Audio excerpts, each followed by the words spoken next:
Kuala Lumpur আন্তর্জাতিক বিমানবন্দরে সন্দেহজনকভাবে ঘোরাফেরা করা ৬৮ বিদেশিকে আটক করেছে মালয়েশিয়ার সীমান্ত নিয়ন্ত্রণ ও সুরক্ষা সংস্থা।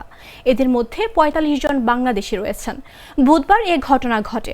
একেপিএস এক বিবৃতিতে জানায়, আটকরা মূলত পর্যটক হিসেবে প্রবেশের দাবি করলেও তারা ইমিগ্রেশন কাউন্টারের দিকে এগোননি, বরং বিমানবন্দরের খাবারের দোকান ও অন্যান্য জায়গায় ঘোরাফেরা করেছিলেন এবং বিশেষ কারোর জন্য অপেক্ষা করছিলেন বলে সন্দেহ করা হয়। পরে ৪৫ বাংলাদেশি, ১৬ পাকিস্তানি ও ৭ ভারতীয় নাগরিককে বিমানবন্দর ইমিগ্রেশন অপারেশন অফিসে নিয়ে যাওয়া হয়। কাগজপত্র যাচাই বাছাই শেষে তাদের আনুষ্ঠানিকভাবে মালয়েশিয়া প্রবেশের অনুমতি না দিয়ে নোটিশ টু লিভ দেওয়া হয়।